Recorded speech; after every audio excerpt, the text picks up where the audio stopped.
tardes, muchas gracias por acompañarnos. A nombre del director general de este instituto, Gerardo Colavera, les doy la bienvenida y quiero presentar a la figura que nos acompaña el día de hoy para hablar de responsabilidad tributaria, consecuencias penales.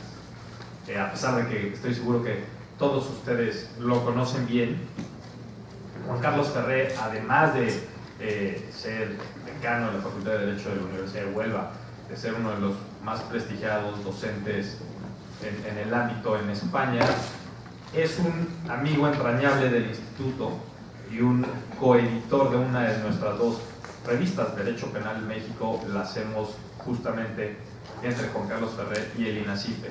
Entonces, pues, en realidad es una persona de casa a la que les pido a todos ustedes recibamos con un fuerte aplauso.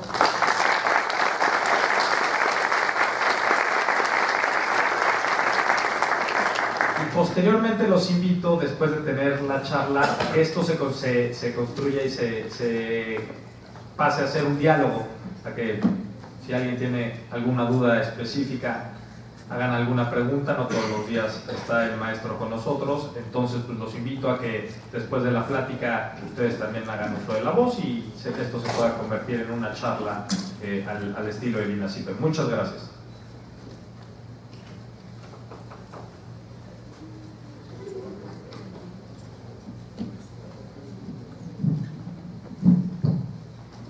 Muy bien, muchas gracias por la presentación.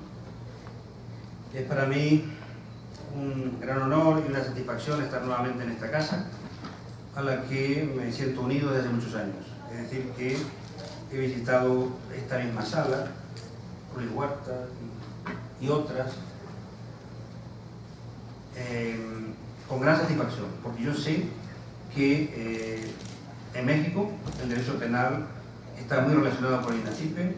El derecho penal, la criminología, las ciencias penales están impulsadas en esta casa con enorme éxito. Y quiero agradecer también al doctor Gerardo de Aviaga, que ha apoyado todas las iniciativas que yo he traído aquí. Es decir, la revista Penal México ha nacido de una reunión en un despacho con Gerardo, que ha dicho: yo apoyo esa idea. Y la verdad que es una idea de traer la ciencia penal universal, porque vienen artículos de todo el mundo aquí a México para su difusión. Porque, en definitiva, el derecho penal no es algo encorsetado, el derecho penal es bastante universal y a veces es bueno comparar otros sistemas, comparar otras ideas para encontrar, si se quiere, la luz en una mejor perspectiva para las soluciones penales. Bien, desde hace un tiempo me estoy dedicando, desde años lógicamente, pero desde hace un tiempo más en particular, al derecho penal tributario, a los delitos tributarios que en México están regulados en el Código Penal Federal y que requieren, creo yo, una importante reflexión. ¿Por qué digo esto? El punto de partida, lógicamente, es que hay que pagar impuestos, hay que pagar tributos. Todas las constituciones exigen el pago de tributos, porque no hay ningún Estado que pueda sobrevivir sin tributos. Los impuestos se imponen. Es una larga tradición histórica. No hay ningún Estado en la historia que haya podido sobrevivir si no recauda dinero. Bien, no es lo mismo recaudar dinero en un Estado totalitario que en un Estado de Derecho. En un Estado de Derecho hay unas reglas bastante transparentes, o que deberían serlo, para definir cómo se recauda y en qué se aplica lo que se recauda. Y este es el punto de partida, que es la tributación. Y la tributación es parte esencial, o conforma una parte esencial en cualquier sociedad contemporánea. No puede sobrevivir ningún Estado si no existe una tributación. Y esa tributación, según el modelo de Estado, cuando estamos ante un Estado social, con sensibilidad social, ese dinero tiene que repartirse hasta cierto punto en pensiones, en educación y en salud. Elementos básicos. Luego tendrá otros gastos del Estado, pero esos son básicos. En consecuencia, cuando pensamos en esa perspectiva, que el gasto público tiene que atender a finalidades sociales, decimos que también, desde la perspectiva inversa, la recaudación es necesaria y es obligatoria. Es decir, todos estamos obligados a pagar impuestos. Ahora bien, quien no paga impuestos, consecuentemente, todo lo que estoy diciendo, tiene que tener una serie de responsabilidades, esencialmente administrativas, es decir, en el ámbito de lo contencioso administrativo, perseguido el impago a través de sanciones administrativas, pero los grandes defraudadores, y voy a recalcar esto porque el sistema mexicano adolece de algunos defectos importantes en este sentido, solo los grandes defraudadores tienen que recibir una responsabilidad también penal. Es decir, que el derecho penal tiene mucho que decir en esta cuestión. Quiero dejar claro que entiendo que la intervención penal es imprescindible, que es necesaria. Ahora bien, una cosa es que sea necesaria y otra cosa es que esté bien llevada por la legislación en los términos que se está llevando. ¿Y por qué digo esto? Porque hay un cierto conflicto, un cierto enfrentamiento. Cuando nosotros los penalistas hablamos, y yo he trabajado muchos otros temas, el derecho penal tributario es uno de ellos, pero he trabajado teoría del delito, y tengo teorías del delito escritas, y tengo temas de parte general y de parte especial que no se corresponden estrictamente con esto, pero en este espacio hay un choque de intereses. Es decir, por un lado está el derecho tributario, que es un área del derecho que es importantísima, por lo que he dicho antes, porque hay que recaudar tributos y hay que aplicarlos a un gasto, y ese gasto tiene que tener un contenido social si estamos hablando de un Estado de derecho y un Estado social de derecho. Ahora bien, dicho esto, los intereses tributarios exigen recaudar dinero.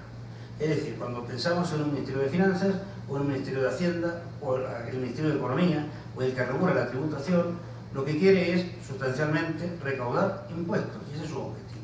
Recaudar, hacer esa caja de dinero lo más generosa posible, lo más amplia posible. Pero el derecho penal no puede seguir los mismos objetivos, es decir, la política tributaria, la política fiscal tiende a la recaudación y la política criminal tiende a otra cosa. Los fines de la pena son distintos. Los fines de la pena no pueden ser recaudatorios. Aquí viene el conflicto de todo el tema que les quiero tratar hoy por hoy aquí. Es decir, la falta de conexión entre lo que quiere el aparato tributario, que es recaudar, y lo que quiere el aparato penal, que es que se le imponga una pena cuando corresponda, con unas finalidades preventivas generales y especiales, es decir, los fines de la pena.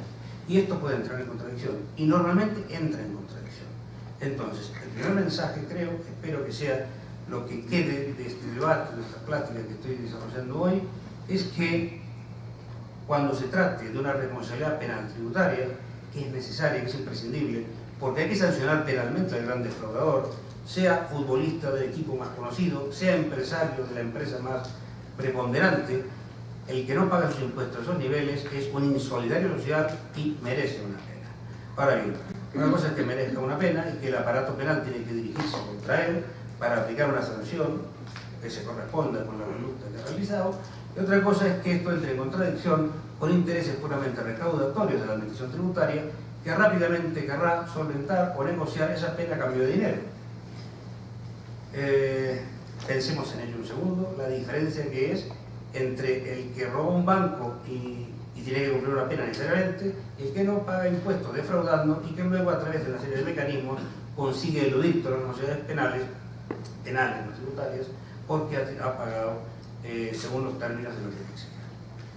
Muy bien, estos delitos tributarios, insisto, están muy maltratados en el sistema penal federal en México. Yo he sacado un libro, he sacado dos libros, uno sobre ese tema, sobre los delitos fiscales del sistema penal federal mexicano, y otro en el ámbito español, que es un tratado que se ha editado también aquí por Tirano Lange en México, Tratado de Delitos contra la Hacienda Pública y contra la Seguridad Social.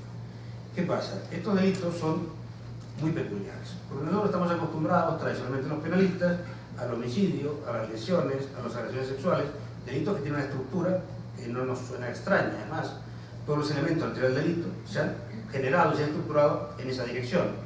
Cuando hablamos de imputación objetiva, pensamos en la imputación objetiva de un resultado muerte a través de un nexo con una persona que ha matado a otra. Y cuando pensamos en todos los elementos del delito, lo hacemos en base sustancialmente al asesinato, al homicidio, delitos de robo, hurto, patrimoniales, sexuales, etcétera, etcétera, no al ámbito penal tributario. El ámbito penal tributario en Europa ha supuesto una total revolución para el derecho penal y, es más, estos delitos se han convertido en el eje del derecho penal económico. Es decir, realmente todo el estudio, el análisis de este derecho penal tributario, derecho penal económico, es el más dinámico, es el más creciente y ha llevado a una importante doctrina jurisprudencial a través de los tribunales de justicia y que realmente se ha convertido en algo bastante diferente. Bien, al mismo tiempo que digo que hay que perseguir penalmente estas conductas, insisto en la necesidad de que exista un mecanismo de garantías penales, porque se trata de responsabilidad penal, se amenaza una pena, y siempre hablamos de penal y de pena, tiene que haber un marco de garantías penales.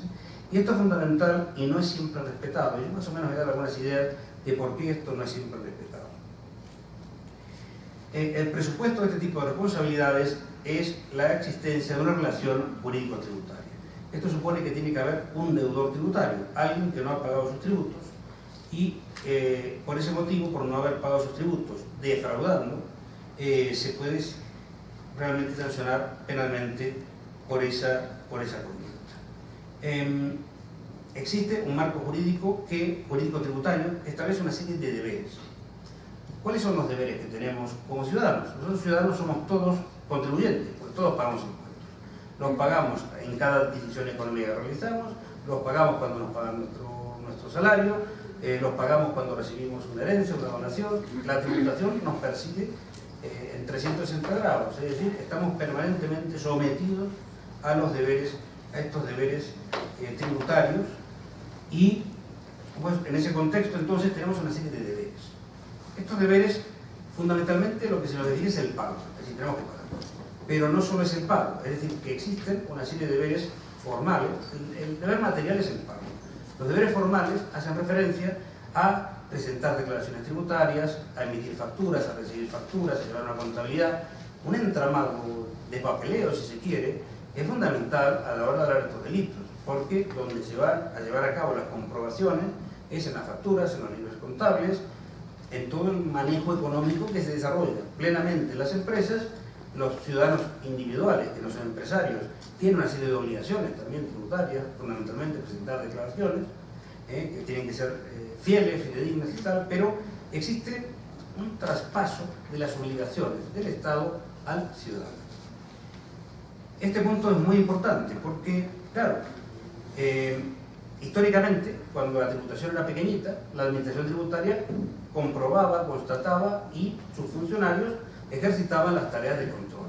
Ahora el control es difuso, el control está en manos de todos los ciudadanos a los que se les obliga a realizar unas tareas de colaboración con la administración tributaria. Y esto genera muchos problemas. Para empezar, estamos hablando de materias muy complicadas. Esto supone que no todo el mundo tiene capacidad, ni incluso los juristas no tenemos capacidad de completar acertadamente todas las declaraciones que nos exige la administración tributaria. En consecuencia tenemos que recurrir a un asesor fiscal, a un contador, a alguien que nos dé esa pista o esa ayuda para hacer bien las cosas, porque tenemos esa buena voluntad. Claro, no siempre se tiene esa buena voluntad, pero está apareciendo un entorno de sujetos que además les tenemos que pagar a ellos para que nos hagan nuestras gestiones y nuestras comprobaciones. Con lo cual se está generando una amalgama de sujetos que es completamente diferente a cualquier otro delito que se dé en el Código Penal. Es decir, responde la asesora fiscal por lo que me ha asesorado cuando yo he declarado mal y he dejado de pagar una cantidad de tributos. ¿Cómo generamos estas responsabilidades administrativas y penales cuando intervienen tantos sujetos? Y además, obviamente, se presenta también la teoría del error. La teoría del error. Es decir, que perfectamente una persona que no recurre al asesor fiscal porque no es obligado, puede hacer mal su declaración, puede pagar menos impuestos de lo que debe, y hay error en los términos del derecho penal, error de tipo, error de prohibición, por las conductas de las que ha derivado un daño económico. Entonces, estos son términos que son importantes y que quedan abiertos. Se ha sustentado, claro, ¿cómo resolvemos estos problemas? Insisto que hay muchos modelos político-criminales, muchos modelos para sancionar estas conductas, y en algunos países se exige un mínimo, una cuantía mínima para hablar de delito. Es decir, que solo habrá delito en España, pero en varios otros países existe este modelo, si se supera una determinada cantidad de fraudadas, con lo cual se crean dos espacios muy claramente diferenciados. Lo que es la responsabilidad penal para los grandes fraudes, tampoco muy grandes, pero en España se habla de 120.000 euros, en otros países de 100.000, en otros de 80, pero hay que superar una cantidad importante de fraudada para hablar de responsabilidad penal. En cambio, otros países no ponen cuantía alguna, con lo cual, desde el primer dólar defraudado podríamos hablar de delito, con lo cual nos vamos al espacio de la arbitrariedad. ¿Qué quiero decir con la arbitrariedad? Que queda en manos de los agentes tributarios decidir si nuestra conducta es delictiva o es una infracción administrativa, porque está todo solapado, es una zona oscura. Y esa zona oscura, desde mi punto de vista, es muy propensa al chantaje oficial, es decir, pague usted o va a la cárcel, pague usted, ¿y por qué? Bueno, usted ha defraudado 10, pero para mí me parece suficiente porque el código y la ley no dice nada de que más de 10 es delito o deja de serlo. La incorporación de cuantías supone un límite y evitar sancionar penalmente infracciones de bagatela, pero obviamente se puede sancionar penalmente estas conductas sin ningún problema, o podría sancionarse, aunque sean muy irrelevantes desde el punto de vista de la cuantía de lo defraudado. Pero esto le podemos sumar cuestiones mucho más importantes o mucho más relevantes. La infracción o no al principio non bis in idem. Es decir, cuando, y esto es relevante no solo para el penal tributario, para cualquier área del derecho. Considero que, bueno, el principio non bis in idem, esencialmente, todos lo conocemos, implica que no podemos aplicar dos sanciones o dos penas por los mismos hechos. Es decir, tiene que haber una unidad de respuesta penal por la infracción cometida. Pero, realmente, el principio non bis in idem tiene otras connotaciones importantísimas, que dicen, en esencia, que no debería imponerse una pena y una sanción administrativa por los mismos hechos. Es decir, tiene que haber una única respuesta del Estado para una infracción que hemos cometido. Este principio non bis in idem, desde esta perspectiva, que no debe solaparse o superponerse una infracción penal administrativa, es violado claramente por el Código Fiscal de la Federación, artículo 70, que permite expresamente la coexistencia de una sanción penal y una sanción administrativa por los mismos hechos.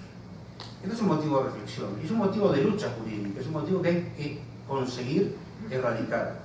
Una cuestión muy básica: nosotros, como ciudadanos, estamos obligados, obviamente, a respetar las leyes y, obviamente, si nosotros cometemos una infracción, se nos puede sancionar de una forma o de otra. Pero no se nos puede sumar una amalgama de sanciones. Esto se basa en una desorganización punitiva del Estado. El Estado amenaza con sanciones administrativas y con penas. Aclárese usted, señor Estado, la sanción que me va a imponer, pero no me las imponga todas.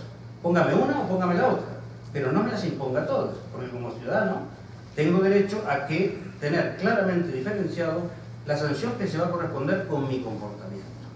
Solapar, sumar, añadir a una pena una infracción administrativa es un error estructural, básico, y que no es sostenible en un Estado de Derecho. En el Estado de Derecho tenemos nosotros, como ciudadanos, que pagamos impuestos, y como dice el programa americano, yo pago mis impuestos, pero yo exijo que el Estado se organice en la persecución penal que realiza contra mí. Organícese. Va usted por la vía penal, va usted por la vía administrativa, pero no me imponga las dos sanciones a la vez, porque no es correcto, no se corresponde. Organícese usted y yo, como ciudadano, he incumplido la norma, pues sufriré la norma y la sanción que usted me imponga, pero que sea una o que sea otra. El Código Fiscal Federal permite expresamente el solapamiento de las sanciones por infracciones administrativas y penales, lo cual es, como he dicho, desde mi punto de vista, inconcebible. Concepto de fraude. ¿Qué es lo que se está sancionando? Bien, esencialmente se maneja el concepto de fraude, de defraudación, que es un concepto acuñado desde hace muchísimo tiempo por la legislación. Las leyes no salen, bueno, esto es muy básico también desde mi punto de vista, pero las leyes no salen de la nada. ¿Por qué puedo estar hablando con usted? Yo ahora mismo les hago una exposición sobre el blanqueo de dinero, el blanqueo de capital, el blanqueo de dinero, y estamos hablando el mismo idioma al 100%, porque hay una homogeneización internacional de estos conceptos, porque hay dos organismos de Naciones Unidas que están intentando unificar el GAFI y otros organismos, nos dan unas pautas que son homogéneas y prácticamente estamos hablando de lo mismo. Fraude fiscal es distinto, porque el fraude fiscal supone una normativa no penal, extrapenal, lo que es la tributación, sobre la que no hay acuerdo internacional. Es decir, hay impuestos en un país que no existen en otros, los tipos impositivos varían, unos cobran un IVA del 21, otros del 16, otros del 14, otros no cobran IVA. Entonces, claro, en ese contexto internacional no puede haber acuerdos. En otros sí los hay. Pero estamos más o menos llegando a un modelo de globalización en el que las responsabilidades penales son muy uniformes y realmente a ustedes no les puede sorprender que yo maneje unos conceptos que ustedes también manejan, es decir, estamos hablando el mismo idioma. Un poco a mi pesar, porque a veces es difícil homogeneizar, generar normas universales en materia penal, cuando las realidades de cada país son distintas. Y esto a veces parece una imposición internacional que viene de organismos internacionales, que además, como si fuera el pecado poco, y además duplicando o multiplicando el problema, estos organismos internacionales que regulan materias fiscales penales, responsabilidad penal de personas jurídicas, de todo, tráfico de personas, obviamente blanqueo de capitales, este tipo de delitos, está manejado por técnicos que no son penalistas ni son juristas seguramente. Es decir, las soluciones jurídicas que brindan son, desde el punto de vista técnico, claramente equivocadas, erróneas, y que generan confusiones y problemas interpretativos en todos los países, bueno, por un montón de motivos que podemos ampliar si fuera prudente en el momento de la pregunta. Bien, podemos hablar de un engaño, podemos hablar de una infracción de un deber. No voy a desarrollar este tema, que es interesante, es importante, pero no es tal vez el momento. Esencialmente, lo que se está sancionando aquí es, o lo que debería sancionarse, creo, única y exclusivamente, es la ocultación. Es decir, el fraude fiscal es un delito de ocultación. Lo que se hace, lo que se puede sancionar penalmente, no es el incumplimiento de deberes puramente formales, sino ocultar las bases tributarias. Desde este punto de vista que estoy afirmando ahora, empezamos a ver el Código Fiscal Federal y nos encontramos que hay sanciones penales por no haber informado de un cambio de domicilio fiscal. ¿A ustedes esto no les suena un poquito a disparate? Es decir, responsabilidad. A mí me puede sancionar por no cambiar mi domicilio en mi cédula de identidad, en mi carnet de conducir, y poner 50 pesos de multa por una infracción administrativa. Imponer una pena a alguien por no haber notificado el cambio de domicilio fiscal es un despropósito. ¿Dónde están los principios básicos del derecho penal, el principio de lesividad, bien jurídico, que se lesiona, que se afecta cuando no he cambiado mi domicilio fiscal en tiempo y forma? Y hay responsabilidades penales. Bien, esencialmente estos delitos tienen que sancionar el ocultamiento, es decir, maniobras que tienden a ocultar a la administración tributaria por una cuestión puramente lógica. Es decir, si analizamos los bienes jurídicos, los intereses que pueden ser protegidos, una materia tan compleja, y voy a poner un par de ejemplos para que más o menos ilustrarlo. Un futbolista del Barcelona, de origen argentino como yo, gran goleador y multimillonario, pues tenía un entramado de empresas para sus derechos de imagen. Y entonces, este muchacho, pobre él, que cobra solo 100 o 120 millones de dólares al año y que tiene sus problemas económicos tan serios, claro, no llega a fin de mes como todo el mundo, ganando esas cantidades, claro, él se encuentra con un problema, que es que con 15 años su padre le convenció de de vender todos sus derechos de imagen a cambio de $50.000. Todo lo que ganara de derechos de imagen a una empresa, y curiosamente era de su padre, claro. Y durante muchos años ganábamos 15, 20 millones de dólares anuales por derechos de imagen, que Rodemás no cobraba porque él sentía que había sido vendido por $50.000 muchos años antes a una empresa radicada en Panamá o en Aruba o no se sabe dónde, que casualmente era de su padre. Eso es ocultar, eso es ocultar las bases tributarias y realmente se descubre que ahí hay materia totalmente propia para sancionar penalmente. Luego pasamos de unas amenazas penales brutales a unas cantidades económicas también brutales, pero ningún tipo de privación de libertad. Con lo cual vemos cómo está funcionando esto de mal, porque realmente el que oculta tiene que tener responsabilidad penal. Si no la tiene el que oculta, díganme ustedes quién tiene que tenerla. Hay otro futbolista que tiene un caso parecido, que es el Real Madrid, que es un gran goleador, botín de oro muchos años, pero este señor, que tiene la misma inteligencia que el otro, digamos que él no ha podido desarrollar todos sus trabajos fiscales porque no sabe firmar consultura, estas personas, ¿qué pasa? No ha ocultado nada, él realmente dice, no, mire, mis maniobras financieras están aquí plasmadas, yo siempre he declarado que lo hacía a través de esta empresa que es mía, son derechos de imagen, yo he entendido que los tributos que tiene que pagar son estos, si usted no está de acuerdo, ejecúteme, negociemos, dígame usted lo que le debo, pero no ocultó nada. también está perseguido penalmente por fraude fiscal, y creo que en este segundo caso no tendría que haber ninguna responsabilidad penal, porque fraude fiscal es ocultar. Si no hay ocultamiento, no puede haber responsabilidad penal. Pero claro, esto lo decimos aquí, lo decimos en plano teórico, pero a la administración tributaria estos matices jurídicos no le interesan. Lo que quieren es recaudar mucho dinero, lo máximo posible. Y en consecuencia, consideran que en muchos delitos que no suponen ocultamiento, porque las cartas están todas a la vista, hay responsabilidad penal, y entonces ahí está el papel de los jueces para frenar y corregir estos abusos de la administración. La administración tiende a tener unas prácticas abusivas contra los contribuyentes, tal es así que esta misma semana en Granada, en España, 35 catedráticos de Derecho Tributario, no penalistas, han hecho un manifiesto de Granada para protestar acerca del tratamiento que la administración está haciendo a los contribuyentes. Es decir, concretamente dice, la administración está tratando a los contribuyentes como súbditos. No son contribuyentes, son súbditos. Y les aplica a rajatabla una normativa en la que no hay flexibilidad alguna, no hay interpretación alguna, y es solamente afán recaudatorio. Esto lo digo y quiero insistir, porque conceptualmente forma parte de este problema. No es la única parte de este problema, pero sí forma parte de este problema.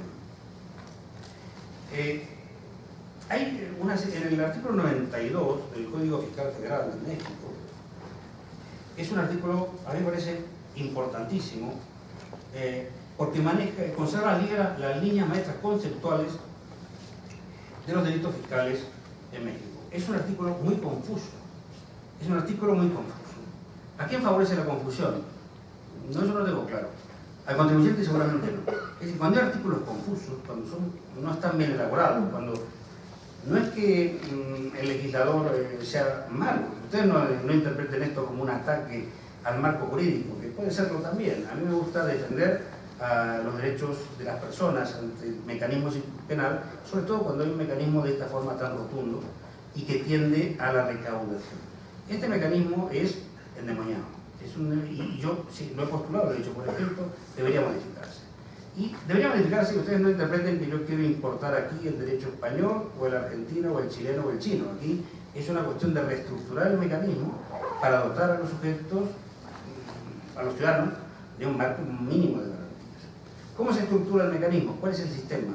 Se basa en una querella, es decir, que los delitos, todos estos delitos, tienen que pasar necesariamente por una querella que formula la Secretaría de Hacienda y Crédito Público. Bien, cuando pasamos por este mecanismo sabemos que hay una negociación previa, porque para llegar a la querella tiene que haber una negociación. Cuando negociamos en términos penales, cuando con la amenaza de pena yo negocio contigo, y si no cumples con lo que te digo, me querello y voy a la vía penal, hay una desigualdad entre las partes. Evidentemente no hay igualdad, es decir, que aquel que está sospechado y que está siendo amenazado con una querella, pues realmente está en inferioridad de condiciones. Es preferible que sean delitos públicos, que el fiscal o un ciudadano los pueda acusar y que venga un fiscal, un ministerio público, que realice la acusación y un juez decida. Pero si previamente entramos en una dinámica de negociación, esa negociación ¿cómo se puede solventar? Usted pague y le quito todo lo que hay. Siempre pagando se puede exonerar de responsabilidad. Estos son delitos en los que siempre pagando se puede exonerar de responsabilidad. No solo por la negociación que se puede llevar a cabo ante la Secretaría de Hacienda correspondiente, sino porque desde hace muchos años se ha incorporado en estos delitos la posibilidad de una regularización tributaria. ¿De qué se trata? En el ámbito fiscal, cualquier persona que no ha pagado un tributo tiene, en todo el periodo que va desde el impago del tributo hasta la prescripción del pago, puede regularizar su tributo, es decir, espontáneamente, si no le han descubierto, pagar con los intereses, con los recargos, y llega a una exoneración completa de responsabilidades, tanto fiscales como penales. Digan ustedes que otro delito podemos tener este mismo beneficio. Si mañana atraco un banco y a los 2 meses, todavía no saben quién soy, vuelvo con el dinero, lo entrego y digo, ya voy libre, adiós, me voy para casa. Y es así, el defraudador fiscal tiene todas las chances de pagar espontáneamente, después de haber consumado el hecho delictivo, sin consecuencia político-penal alguna. Es insólito. Esto se ha cuestionado, este instrumento se ha cuestionado en Alemania por violar el principio de igualdad, justamente, porque miren, si yo tengo un catálogo de X delitos en el Código Penal y algunos los puedo solventar una vez consumados, pues esto está consumado, mediante el pago, ¿y por qué el resto no? Es decir, o todos o ninguno, ¿no? Y en definitiva, es un tema político muy complejo. En Alemania se ha aceptado su constitucionalidad y en España también, y en muchos países esta institución de la regularización es una institución aceptada. Pero eso se da a la regulación cuando no me han descubierto. Pero una vez que me han descubierto, es decir, si además a esto le sumo que el delito depende de una querella, vamos al espacio de la negociación. Es decir, que no se incoará esta querella, no se presentará si pago todo lo que me deben. Esto genera una desigualdad. El Código Penal o los códigos penales no tienen un trato igual, porque son delitos donde si alguien paga, en el momento que pague, se genera la responsabilidad. Genera una enorme problemática en materia de autoría y participación. Tal es así que el Código Fiscal Federal establece, bueno, esto también es una crítica, ustedes perdónenme que sea tan crítico, me encanta ser crítico y además me encanta que me digan que me he pasado de crítica, porque todo forma parte de este debate donde tal vez en un intercambio de ideas saquemos o iluminemos nuestras cabezas para mejorar el sistema, que de eso se trata. Artículo 95 del Código Fiscal Federal, en 9 apartados establece una serie de sujetos responsables, repitiendo conceptos que están ya en el Código Penal Federal, en el sentido de quiénes son los sujetos responsables del delito, confundiendo conceptos. ¿Por qué motivo? Yo creo que lo que quise decir antes no debería decir. Para empezar, meter delitos en un código fiscal, a veces el legislador fiscal no tiene los conocimientos del penalista para saber qué tiene que hacer. Y en consecuencia van tocando un poco de vida, se han establecido una serie de cuestiones. Pero si nosotros vemos este precepto, el artículo 95 del Código Fiscal Federal, podemos encontrarnos con las teorías de Jacob, de Belzel, mezcladas, de Radbruch, de un señor que no tenía ni idea y ha puesto su granito de arena, habla de incremento de riesgo, imputación objetiva, que yo creo que es asombroso, cuánto sabe, pero realmente es una coctelera así, con conceptos mezclados, ¿no? ¿A quién beneficia esto? Tampoco queda claro, seguramente al imputado no, porque seguramente que cae en alguno de los supuestos, en esta amalgama de conceptos de autoría, que no contribuyen, insisto, a clarificar el sistema. Bien, autor es autor, tenemos nuestra figura de la autoría, sus partícipes. La clave en todo esto está seguramente en los asesores fiscales o tributarios, que son sujetos que no intervienen directamente en el fraude, pero como he dicho antes, estos futbolistas multimillonarios no tienen capacidad alguna más que de firmar y decir quiero pagar menos. El que le hace el análisis, el que le hace el andamiaje jurídico es un asesor. Esos no tienen capacidad, con todos mis respetos hacia sus dotes futbolísticas, de desarrollar un plan fiscal para poder defraudar 20, 30, 40 millones de dólares a una hacienda pública. Es decir, que hay un entramado de asesores. ¿Cómo responden estos asesores? No pueden ser autores del delito. ¿Por qué motivo? Son delitos especiales, son delitos que requieren ser contribuyente o sustituto del contribuyente, es decir, ser deudor tributario. El título de autoría no pueden ser autores, porque el asesor fiscal, el asesor tributario, no puede ser autor o no puede lesionar directamente el bien jurídico. Tiene que hacerlo con la anuencia del obligado tributario estrictamente. Quien asesora a los futbolistas no puede directamente lesionar el bien jurídico de la hacienda pública. Tiene que hacerlo a través de la conducta del futbolista que con su firma avala lo que le están diciendo o la estrategia fiscal que le están proponiendo. Bien, ¿cómo responden estos sujetos? Bien, tampoco los podemos criminalizar ex ante, no todos responden siempre. Quiere decir esto, hay personas, a mí me viene, soy asesor fiscal y me viene un futbolista de estos y ¿tú qué quieres? Yo quiero pagar pocos impuestos, nada. Bueno, yo te doy estas estructuras. Si yo le estoy dando una estructura delictiva, pues hasta cierto punto soy partícipe del delito cometer, es decir, soy instigador inductor o normalmente sería cómplice, cooperador necesario del hecho porque le he dado los conocimientos técnicos imprescindibles para defraudar los tributos. Eso está claro. El problema está en que muchas veces no es tan así, es decir, que el infractor tributario no es el famoso futbolista, sino que es un empresario que además no le informa al asesor fiscal todos los datos completos, le dice lo que le da la gana, no la parte B, el dinero negro, los negocios que no interesa hacer, no se los comenta. Y después, cuando se descubre, ¿quién responde? También responde el asesor fiscal por aquello que no conocía. Es decir, hay un tipo de responsabilidad objetiva por parte del asesor fiscal. Esto es lo que yo quiero deslindar. Pues es importante, esta gente profesionalmente está trabajando en el ámbito de la construcción de los pagos y de la tributación de las personas. Cobran mucho dinero por ello, pero a cierto punto van a responder solamente por su competencia o incompetencia profesional, pero no por el delito que cometa el asesorado que no le ha pasado toda la información pertinente. ¿Por qué digo todo esto? Porque hay una tendencia a responsabilizar objetivamente a este tipo de asesores para incorporarlos en la responsabilidad penal, y en los últimos también días hay un debate a nivel europeo y a nivel español para intentar incrementar la responsabilidad penal de estos asesores, hayan hecho lo que hayan hecho, es decir, tienden a objetivizar las responsabilidades penales. Considero que esto no es admisible.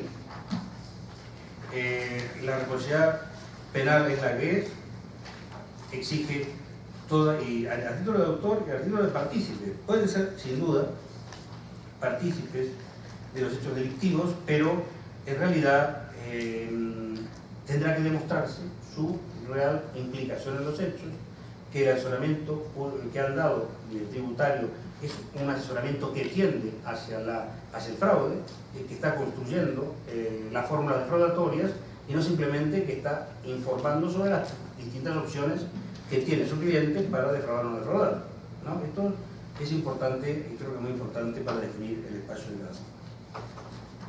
Bien, la liquidación de los tributos es a cargo de la administración, en algunos casos, en otros es más frecuente la autoliquidación, pero en cualquier caso la determinación de la cuantía defraudada tiene que estar en manos de los jueces. Esto lo digo porque en el sistema penal federal mexicano la determinación de la cuota defraudada está en la propia administración fiscal, es decir, ellos deciden cuál es la cuantía y cuál es el fraude cometido.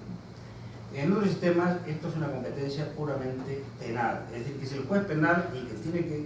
¿Dónde está la diferencia? Es muy importante, porque si es la administración la que decide si hay fraude o no hay fraude, si ha defraudado tanto, yo no estoy de acuerdo, pero si ellos deciden que es defraudado, a los efectos de que ellos determinan una cuantía, y es el punto de partida para las responsabilidades penales.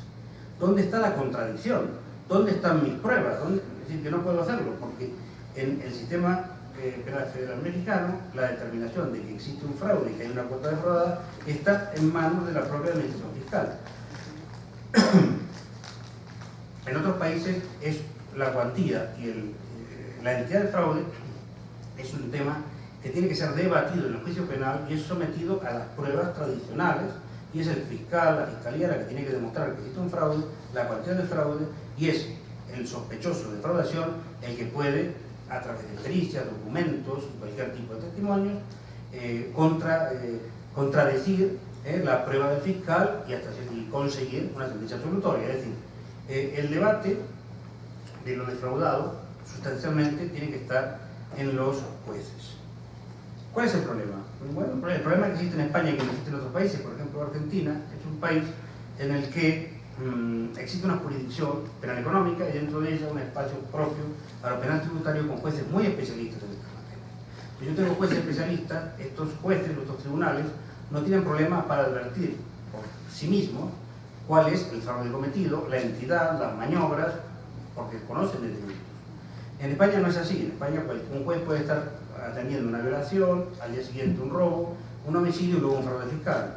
Y normalmente el fraude fiscal no se atiende porque no tienen los jueces la formación plena que tienen que tener esas materias, de tal forma que obviamente se lleva a cabo el juicio, se llega a una condena o una sentencia de lo que sea, pero la clave de todo este juicio y toda la carga probatoria está en la propia administración fiscal, que es la que manda a sus inspectores como peritos y que son los que van decidiendo cuánto se ha defraudado, cómo se ha defraudado, y los jueces ratifican sin mayor profundización cuál es el hecho cometido.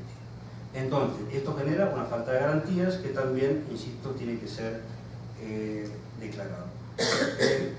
En el ámbito tributario existe una institución que es el incremento no justificado de patrimonio. sobre todo impuestos sobre la renta, impuestos sobre los réditos.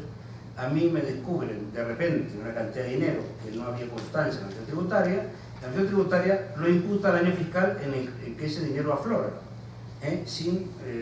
Tiene unos mecanismos y un sistema de presunciones, y si es en el año 2018, pues en este año yo he ganado 1 millón de euros porque me han aparecido las ganancias. ¿Cuál es el problema? Ese 1 millón de euros puede tener, ojalá los tuviera, claro, no los tengo, pero si los tuviera puede haber venido de 5, 10, 15 o 20 años anteriores. ¿Y por qué se me imputa al último año? Se imputa al último año porque la administración tributaria quiere cobrar impuestos y dice, esto ha florecido este año, y normalmente no te permiten la prueba del contrario, salvo que se trate de ejercicios ya prescritos. Estoy hablando de principios básicos de la tributación, es decir, el incremento no justificado de patrimonio solo puede contrarrestarse si yo asumo la carga de la prueba y consigo probar que pertenece a ejercicios ya prescritos. ¿Esto cómo se puede trasladar a sede penal? ¿Cómo es posible que el fiscal no tenga que probar que hay un fraude fiscal, sino que simplemente pruebe que ha aparecido un dinero y ya la carga de la prueba se invierta? La carga de la prueba no puede invertirse en sede penal. No podemos hacernos eco de estos principios, que son excelentes, extraordinarios en materia tributaria, que les podrá servir oportunamente para cobrar más y ganar más dinero, pero no sirven para asentar responsabilidades penales.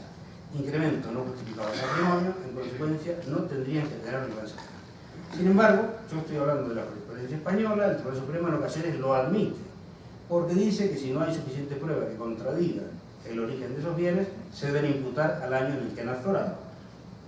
Yo con esto no le voy a dar una solución y tal vez los problemas no sean iguales, pero quiero transmitir la preocupación del traslado de elementos e instrumentos del derecho tributario sin más a la responsabilidad penal, cuando las penas son importantes, cuando no es una broma, en consecuencia y la pena es estrictamente penal, no es una sanción menor ni es una multa, sino que son penas privativas de libertad. Bien, un tema, el último, yo voy a el último tema y luego hablamos. Tengo muchísimo para hablar, yo les puedo contar muchas historias, muchas películas, pero claro, prefiero tal vez responder a preguntas que seguir teorizando y hablando sobre temas que tal vez me interesan a mí solo, claro, y ustedes no. Pero bueno, ¿qué pasa con las rentas? Bueno, si nos ponemos a hablar de la relación entre este delito y los blanqueos de capitales y de dinero, estamos un día entero discutiendo y vamos a sacar conclusiones asombrosas. Pero, ¿qué pasa con las rentas ilícitas que provienen de un hecho delictivo? Es decir, y no digo ustedes digan qué cosa más absurda propone este señor. Si alguien defrauda una cantidad y obtiene un dinero por esa defraudación, tiene que declararlo tributariamente como ingreso, como ganancia. Es decir, el que ha cometido un fraude va a traer a un banco, va y luego dice, mire, he robado un motivo de la renta, he robado un banco, ahora tengo que pagar $100.000. Bueno, ustedes dirán, esto es absurdo. Pues en el derecho tributario, la mitad de los tributaristas dicen que las rentas ilícitas tienen que ser declaradas como ingresos por varios motivos. Son razonamientos jurídicamente bien elaborados, porque dicen que, claro, si no tributan las rentas ilícitamente obtenidas que provienen del derecho delictivo, existiría entonces un tratamiento discriminatorio y violaría el principio de igualdad, porque el comerciante ilícito y irregular paga sus impuestos, el que es un sinvergüenza y ha cometido el hecho delictivo no los paga y no hay igualdad, es decir, que está en mejor situación ante el derecho el que ha cometido el hecho delictivo que el que no lo ha cometido y que ha pagado plenamente sus impuestos.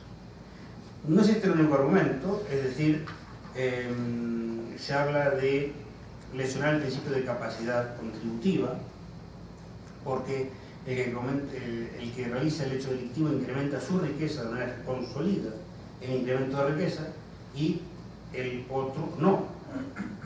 Fundamentalmente, ¿cuál es el criterio para rechazar estos planteamientos?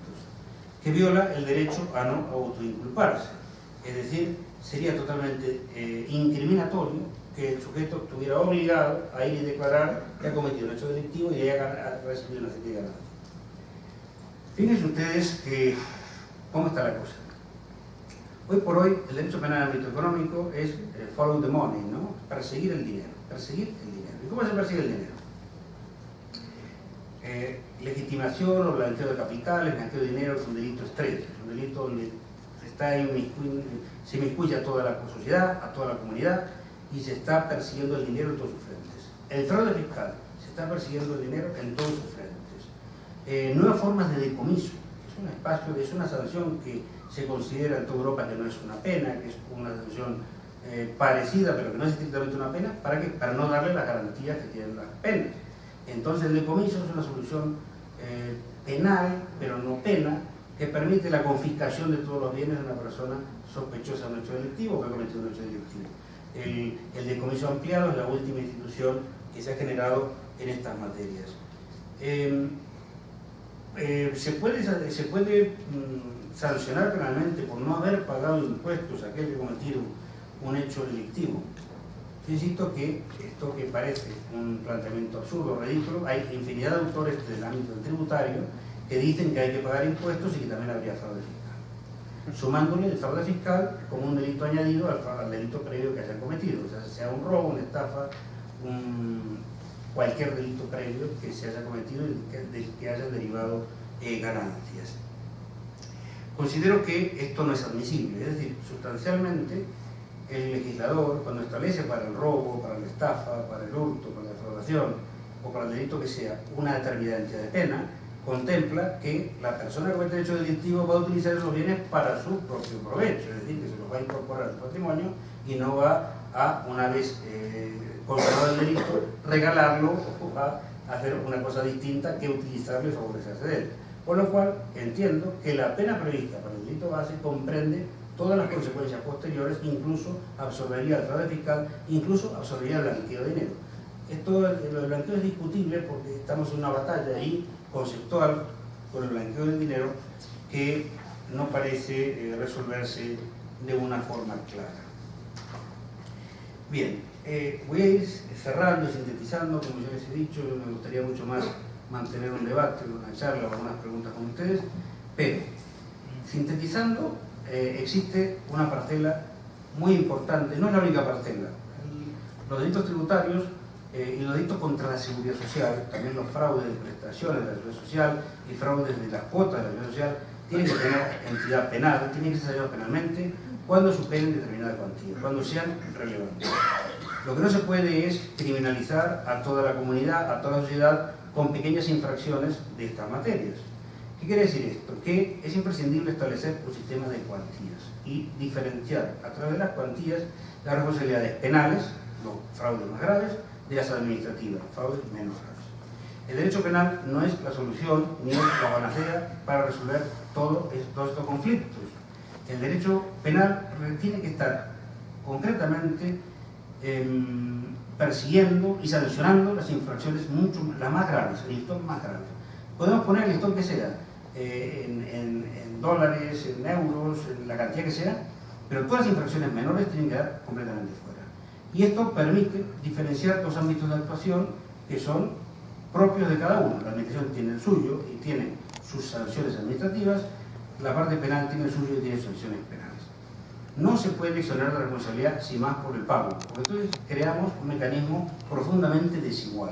Es decir, aquel que tiene, si lo hacemos así, vamos a sancionar penalmente por estos fraudes fiscales solamente aquellos que no tengan dinero en efectivo, es decir, que estén en insolvencia, que sean empresarios, que estén en una mala situación económica, que no pueden afrontar a todo este chantaje que se les está haciendo y que no paguen los millones o los dineros que le están pidiendo que ponga arriba de la mesa.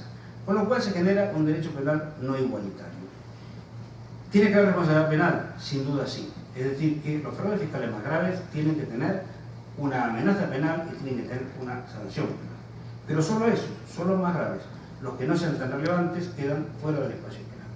En todo caso, tiene que prevalecer y tiene que ratificarse la existencia de un mecanismo de garantías propias de cualquier hecho asociado a una pena. Si hay pena, tiene que haber un código de procedimientos penal, un marco probatorio penal. No se deben asumir las reglas que el derecho tributario establece para sus casos propios, es decir, en el derecho tributario, si alguien no paga y no sabe en cuánto es lo que ha deudado, se le aplica un sistema de presunciones. Y yo presumo que el comerciante A ha ganado 1 millón porque el B, que se dedica a lo mismo, gana 1 millón. Y ese paralelismo sirve de derecho tributario. Se llama estimación indirecta de ese tributario.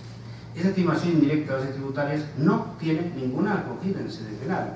En sede penal, el fiscal tiene que demostrar no lo que gana un rival en igual situación, sino lo que ha ganado esta persona, y tiene que demostrarlo o tiene que aproximar una serie de indicios, una serie de pruebas para que el juzgador se convenza de que se ha defraudado una cantidad importante.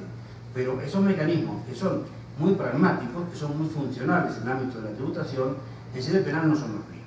Entonces, yo ratifico el concepto de que estos delitos son, como todo delito, estrictamente penales, que no están regidos o no están guiados por un mecanismo equivalente a lo administrativo, son diferentes y tienen que estar en el contexto de cualquier otro delito del Código Penal. Incluso sería favorable quitarlos de las leyes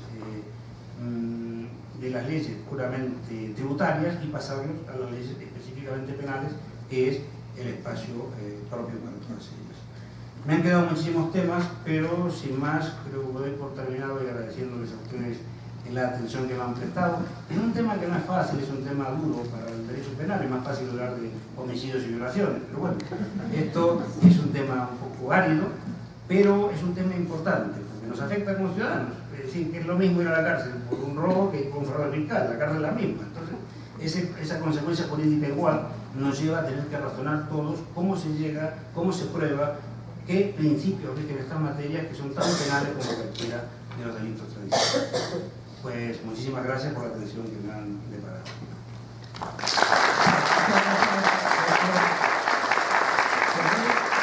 Abrimos un espacio para preguntas y respuestas. Tengo aquí a los compañeros para que pasen con el micrófono. Les pido, por favor, levanten su mano y mis compañeros llevarán el micrófono. ¿Alguien gusta hacer alguna pregunta? Por favor. Mi nombre es Araceli Hernández. Bueno, sí, la pregunta es esta. Una persona trabajadora de un empresario le compró una casa hace 3 años, por decirlo algo.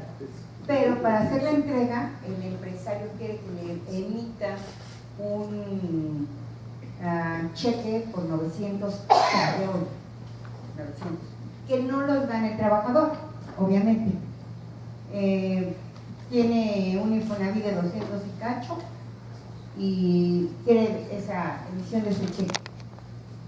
¿Hay delito para el emisor del cheque o para el empresario en este caso? Cuando Hacienda se dé cuenta que hay una emisión de un cheque, que no hay el respaldo suficiente de la cantidad del dinero para el trabajador, y el empresario que vendió esa casa pues la está dando por debajo de lo que es su valor real. Gracias. Bueno, el caso es bastante... se mezclan muchas cosas, ¿no? Es que fundamentalmente lo que es un cheque, si no tiene fondo, pues tendrá un tipo de responsabilidad que no tiene nada que ver con la hacienda pública, la administración tributaria. Obviamente a la hacienda pública le interesará que todas las operaciones comerciales se realicen por su valor real y no por un valor minimizado, porque sobre la base de lo que se declare habrá un impuesto. Entonces habrá que analizar cuál es el porcentaje de impuesto eludido en este caso. Es decir, del análisis de lo que vale y de lo que se declara que vale, habrá un diferencial entre lo que vale y lo que se ha declarado. Ahora bien, el ejemplo que me pone, yo creo que es un ámbito que, aunque exista una diferenciación entre los pagos declarados, es muy difícil que tenga que haber una responsabilidad penal por ese hecho, sea el importe que sea. Es decir, las responsabilidades penales tienen que ser para fraudes importantes, para una entidad, no le voy a decir que sean millones, pero por unos 900 o lo que usted me ha contado, eso tiene que estar para una pequeñísima infracción tributaria que reciba una pequeñísima multa en su caso, pero no la responsabilidad penal. La responsabilidad penal tiene que entrar a otro nivel, porque si no lo acotamos, en el fondo, en este caso, como muchos otros, dispersamos las responsabilidades penales, porque ni tiene demasiado interés en perseguir penalmente la administración, y si lo hace es porque no se han avenido a las liquidaciones que le hacen para el pago de impuestos, El derecho penal no está para eso. El Pero derecho si se penal, pagan los impuestos correspondientes no hay mayor problema. si pagan los impuestos correspondientes, no hablamos de fraude fiscal, hablamos de cualquier otra cosa. Es decir, que esto es puramente, pero tampoco es el impago de tributos, tiene que haber una ocultación de los tributos. Porque para el trabajador, o sea, emitir un cheque, va a un banco, bueno, va a emitir el cheque, ¿no? Sobre ese cheque va a pagar impuestos. No, sobre ese cheque no pagaremos impuestos. El impuesto lo va a pagar por el acto jurídico que se documente del que se derive el pago. Se puede pagar en efectivo, se puede pagar en cheque o con tarjeta de crédito. Si el cheque es falso, habrá una falsedad y habrá una responsabilidad por un fraude, una estafa, etc. El fraude fiscal no va a estar en el cheque en sí, sino en la operación de compraventa que se ha firmado por un importe inferior al real, y entonces la administración tributaria dirá: mire, usted me está engañando porque usted ha firmado que esta casa se la vendió por 1.000 y en realidad eran 10.000, nosotros 9.000 es de un dinero negro que usted no me ha declarado, entonces usted me tendría que haber pagado el X% de los 10.000 y me ha pagado el X% de los 1.000.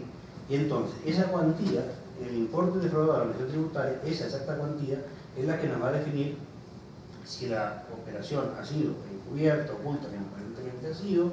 La administración tributaria solo podrá identificar cuáles son las cantidades reales y decir: usted me ha ocultado y me tiene que pagar tanto. Sobre ese tanto tendríamos que ver si realmente existen responsabilidades administrativas o penales. Y insisto que en estos casos que usted comenta, y muchos otros que parece que son importantes, son casos que no tienen entidad para mover la maquinaria de represión penal. No son hechos que estén bien, pero esto es como decir, las infracciones administrativas, si yo estaciono mi coche en doble fila, me ponen una multa. El día que me pongan una pena por estacionar en doble fila, pues el Estado se estará pasando y estará excediendo sus propias competencias y la racionalidad de sus sanciones. Las sanciones, las infracciones tributarias menores, estoy hablando de hacer lo que usted me da, yo creo que es tan menor que solo tiene que recibir una sanción administrativa, que puede recibirla, porque se ha ocultado una base tributaria en una operación mercantil y comercial y donde se tiene que pagar de impuestos 500 ha pagado 50. Entonces hay una diferencia de 450. Y habrá que ver entonces qué sanción administrativa corresponde administrativa, qué multa corresponde a ese hecho. Si hablamos de responsabilidades penales es excesivo. Es decir, ¿por qué motivo es excesivo? Porque la operación que usted me comenta se practica cientos de miles de veces en el año en todo el país. Y si a todos los cientos de miles de personas que en un contrato de compraventa, en vez de poner 100 han puesto 75, los llamamos a la responsabilidad penal, entonces estaría todo el mundo en la cárcel. Como todo el mundo no puede estar en la cárcel, llegamos a una aplicación selectiva de los preceptos. A esta persona le van por la vía penal porque le cae mal, y al de al lado le van por la vía administrativa porque le cae bien, y al demás al lado no le hacen nada porque le cae mejor que mejor. Y entonces, cuando la administración, que es la que tiene el poder en este caso, lo quiero transmitir, que si es todo por una querella, el poder decisorio, sea lo que sea, pero eso no, está en la administración, en los funcionarios administrativos, y son ellos los que deciden la vía penal, la vía administrativa o la nada. Y esto no puede ser. Esto tiene que estar en manos de los fiscales, de los acusadores, del Ministerio Público, de aquellos que tienen que hacer respetar la ley y además con unos parámetros que permitan diferenciar lo penal de lo administrativo. Si no conseguimos diferenciarlo, el ámbito de la arbitrariedad es el más propio. Es decir, que podemos caer en un otro lado según le caigamos mejor o peor al inspector tributario. Y esto en un Estado de Derecho no es admisible. Tiene que haber unas reglas mucho más serias, mucho más objetivas, mucho más diferenciadoras de lo penal y lo administrativo. Y hay que luchar por ello, para que exista una clara diferenciación entre las responsabilidades penales y las administrativas. Una cuestión, porque nos decía que es el ocultamiento.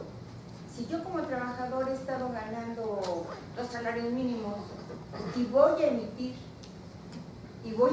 un cheque por 900,000 pesos en este año, y generalmente lo persiguen a uno a través de las tarjetas o los cheques, ¿no? Porque uno hace su manifestación y sale, ¿no? Inmediato, las tarjetas y esto.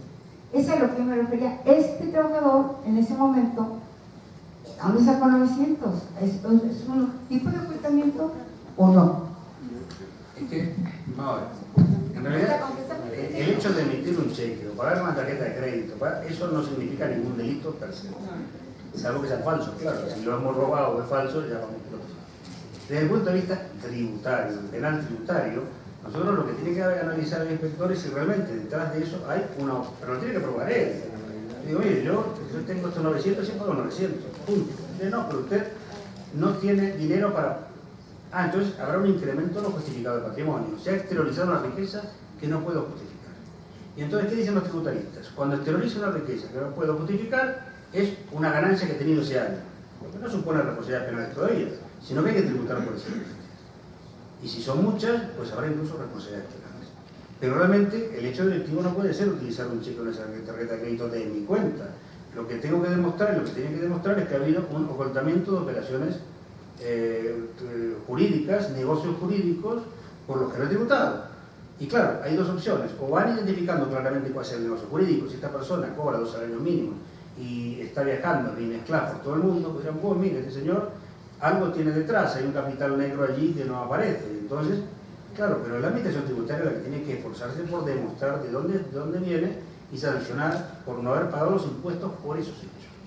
Pues puede ocurrir que sea la herencia de su abuelita, que la tenía debajo del colchón, y ya la tiene y es suya. ¿Y quién no tiene derecho a disponer de sus propios bienes, aunque gane 2 salarios mínimos o 1,5 y a gastar en bienes por todo el mundo si los tiene debajo del colchón? Porque su abuela se lo legó cuando era un niño. Es decir, hay que racionalizar estos temas y hay que ver que no es solamente el hecho de utilizar los medios de pago determinados de una forma u otra lo que da el lugar a la responsabilidad, ni siquiera administrativa ni penal, sino la existencia de un impago de tributos. Y hay que identificarlo. Y eso es una tarea que corresponde a la acusación. Yo no tengo por qué explicar, ni me tienen que pedir explicaciones de dónde salió el dinero por el cual yo un día viajo en business class. Es que viajo porque me da la gana. Y me cuesta $4.000. ¿Por qué viene? Mejor para mí, porque me los he gastado en eso y no me los he gastado en otras vacaciones como se gasta el inspector donde sea. Y tengo derecho a hacerlo, cuidado, porque estamos aquí metiéndonos en un terreno donde están las libertades. Si yo trabajo mucho, tengo derecho a gastarme dinero como me dé la gana, ¿no? Y claro, en el momento en que todos somos sospechosos de un fraude fiscal, empezamos mal. Y ese es el problema. Eso es lo que decían los catedráticos de Granada la semana pasada. La administración tributaria en España considera a los contribuyentes no como contribuyentes, sino como súbditos. Es decir, como sujetos que tienen que explicar todos sus movimientos y qué hacen y qué no hacen. Bueno, mire, yo tengo que explicar mis movimientos, pero si entran dentro de una racionalidad económica de lo que tengo, si no, pues ya empiezo a demostrarme qué he hecho yo, defraudando y qué impuestos no le he pagado, para que usted me impute un fraude a nivel de sanción administrativa o y menos aún de delito, que tiene que haber muchas pruebas. Y este es el problema, y este es el debate. Gracias. Tenemos tiempo para una última pregunta. Por favor, si son tan amables de levantar su mano. ¿Alguien más? Ok. Hacemos las dos. Sí, o sea, las dos. Usted primero y yo. Las tres, ¿verdad? Tres. Yo contesto rápido. Ok. 3 preguntas. Gracias. Gracias, doctor. Buenas tardes. Fíjese que hace unos breves días le comenté a un amigo, oye, estás dado de alta en Hacienda y él es abogado postulante. Se dedica bueno, más que nada al derecho penal. Me dice, no, yo no estoy dado de alta en Hacienda. Y esta pregunta, de verdad, le ofrezco una disculpa porque voy a exhibir mi ignorancia a lo grande. Se me hace increíble que un abogado que lleva postulando más de 15 años jamás se ha dado de alta en Hacienda. Su despacho lo tiene en su propia casa y no gana mal. Es un delito esos 15 años de ingresos que ha tenido junto con su esposa, porque también su esposa es abogada y ambos han crecido gracias a su profesión, pero no están dados de alta en Hacienda. Bien, vaya suerte tiene su amigo. Porque, es decir, esta persona no ha emitido una factura en su vida, porque no se puede emitir una factura si uno está dado de alta. Bueno, es probable que pueda estar manejando dinero negro, que todo lo cobre en B, que tenga esa habilidad, y la verdad que le felicito, porque ha logrado lo que todos deseamos, pero nadie puede realizar. Es la realidad, es decir, que hay que estar dado de alta, hay que estar de alta, y más para el ejercicio de la profesión liberal, donde hay una lupa, porque hay inspectores que están permanentemente persiguiendo esta cuestión. Evidentemente, yo no sé si ha cometido un delito o no lo ha cometido, es una infracción administrativa, pero que tenga cuidado porque le pueden inspeccionar y sancionar sin ninguna duda cruzando datos. Es decir, que el problema que hay por hoy es que todo esto está en bases de datos, esas bases de datos se cruzan y de repente esta persona, que evidentemente cobra todo el dinero contante y sonante, que no tendrá cuenta corriente en el banco, porque todo eso son elementos que exteriorizan la riqueza y a los que la administración tributaria va directamente. Sí la tiene, pero simplemente él alega que la lupa de Secretaría de Hacienda la va a enfocar a cualquier otra persona mientras él no se dé de alta en Hacienda. Bien, insisto en la suerte que tiene su amigo, pero se le puede acabar en cualquier momento. Tiene que hacerlo, no hay vuelta. Otra pregunta, adelante, por favor. Gracias, buenas noches. Doctor, me gustaría saber qué opinión le merece en cuanto al tema de responsabilidad tributaria el que la autoridad, en uso de sus facultades presuncionales que comentaba usted hace un momento, pueda determinar la inexistencia de las operaciones de una empresa A, cuya consecuencia sería que una empresa que realmente celebró operaciones de prestación de servicio con esa empresa deje sin efectos fiscales los comprobantes fiscales, los CFDI, los comprobantes fiscales digitales, y entonces contravenga el principio de que el que afirma tiene que probar, y sea entonces el contribuyente ahora el que tenga la responsabilidad y la obligación de demostrar a la autoridad la materialidad de los actos, so pena de que al desconocerse estas operaciones, primero está la parte administrativa en la que pueden determinar un crédito fiscal respecto a lo mejor unas deducciones que pueda haber aplicado, y posteriormente hacer uso de la materia penal para obligar al contribuyente a que pues pague, porque digo, finalmente la consigna de la autoridad administrativa no es meter a las personas a la cárcel, sino el tema de la recaudación, ¿no? Sí, Entonces, pero yo no entendí bien el caso. De todas formas parece que hay una empresa A cuyos actos han sido desconocidos y una vez que había contratado con A, que queda en el aire y que tiene que empezar a demostrar todas las operaciones que ha realizado, si no entendí mal. así es. Bueno, esto habrá que analizarlo, habrá que verlo. Evidentemente, los comprobantes y los actos y toda la exteriorización jurídica de lo que haya realizado la empresa B siguen vivos, aunque los actos de la empresa A se desconozcan, lo de la empresa B, la administración tributaria no puede desconocerlos. Ahora bien, yo no sé en qué términos tenemos algún problema. Se acabó el tiempo. Sí, bueno, he conocido métodos para que me dejen menos agresivo. Sinceramente no lo sé, no le puedo dar una respuesta muy clara. Yo creo que los actos de la empresa B, los actos exteriorizados y comprobados tienen plena validez jurídica y no tiene que volver a demostrar ni a exteriorizar nada ante la administración. Yo no sé exactamente qué es lo que quiere la administración en este caso.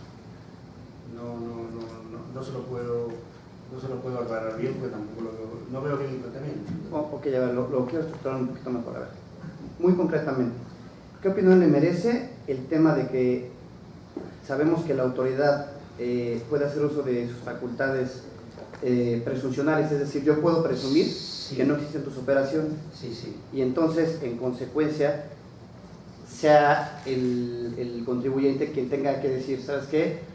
Yo te acredito que efectivamente sea... Eso, todo el régimen de presunciones que lo ha construido el derecho tributario en el penal, el penal no existe, es decir, que en el derecho penal no se puede trasladar sin más los mecanismos presuncionales o de presunciones que establece el derecho tributario.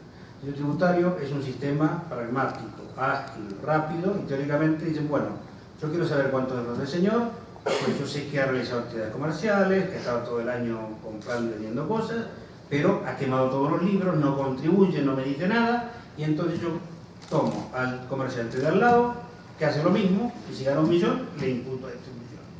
Esto se llama estimación indirecta, que se da cuando no se puede comprobar las bases tributarias de cualquier sujeto y se le pone una serie de criterios y paralelismos que son bastante negativos para este sujeto. Esto en sede penal no es trasladable, es decir, que las presunciones tributarias son tributarias, con competencia y tienen prevalencia en el ámbito tributario. En el ámbito penal es el fiscal el que tiene que demostrar que ha habido una actividad económica, la que sea, y que de esa actividad económica existe un fraude. Estos sistemas que existen de presunciones tributarias tienen relevancia y tienen valor indiciario. No es una presunción, es un indicio, es otra cosa. La presunción admite o no admite prueba en contrario, pero tiende a ser una prueba plenamente válida. El indicio es uno entre otros.